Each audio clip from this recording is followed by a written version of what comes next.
Hi there, I'm Dr. Jim with Vintage Heights Veterinary Hospital, and I'm going to talk to you today about pain management in dogs.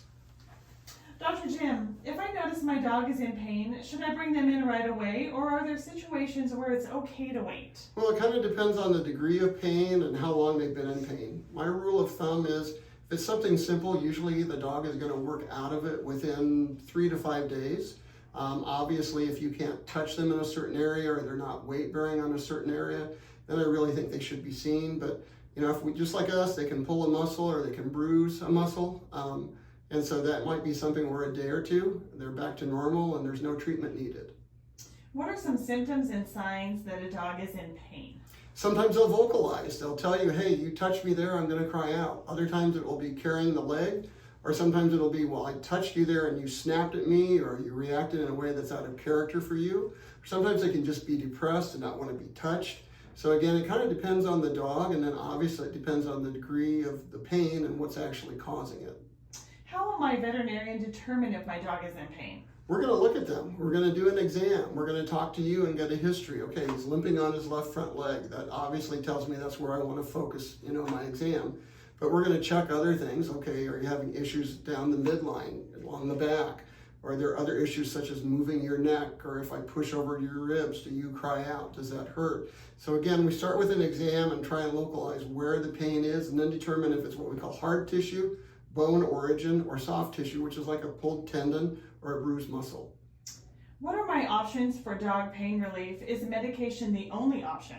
No, certainly massage, cold pack therapy, warm pack therapy, a therapy laser, those can all be used.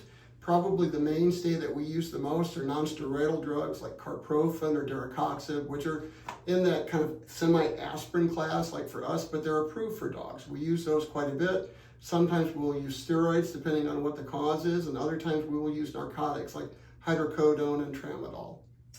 What are the differences between acute and chronic pain in dogs? Acute pain would be kind of similar to you or I slamming our finger in a door. It's going to hurt for a bit and then it goes away. Chronic pain is more the pain associated with like osteoarthritis or say a damaged hip joint, something that isn't really readily fixable or quickly repaired by the body, and so it prolongs and it lingers, and then it causes immobility or issues with quality of life. Are human pain pills like Tylenol or Advil okay to give my dog? Generally not. Advil in dogs can cause kidney issues. Tylenol, sometimes if they have existing liver issues, can cause problems. So we generally don't recommend those. Again, there are specific medications such as carprofen and daracoxib that are made and generally safe for dogs. How do I know what medications are safe to give my dog? The best thing is contact your veterinarian, and we can kind of go through some options with you. Any of the medications, there's no free lunch, so to speak. Everything can have side effects, but certainly some have quite a bit less than others. What are the medications used for pain management? Well, as I alluded to earlier, we could use narcotics like tramadol or hydrocodone. We can use something that modifies the pain impulse in the spinal cord called gabapentin, and that's also used in humans. And then, of course, there are the non-steroidal drugs like carprofen and daracoxib. So those are kind of the three benchmarks, and like I say, we can adjust or intermix them depending on what we need to get the response that we would like. How can I track my dog's pain to see if there is improvement with the treatment? Well, for example, if they're limping on their right rear leg and we start them on, say, carprofen or some other medication, we generally want to see some type of improvement within 48 hours.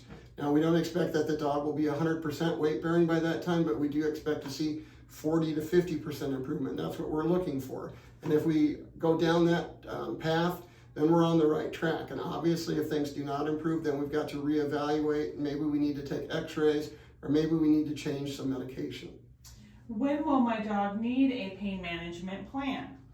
Kind of depends on, again, what the source is and how long it lasts, how much of a chronic problem this is. Obviously, for dogs with osteoarthritis, which is chronic, we're going to talk about using these drugs long-term, and it may be a combination of drugs long-term. For short-term things, like such as, say, breaking a nail, they're going to be on pain medication for about 3 to 5 days, and then they're off and they're back running in the backyard having a good time.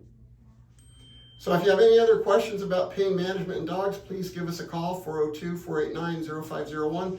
Otherwise, thanks for watching and have a good day.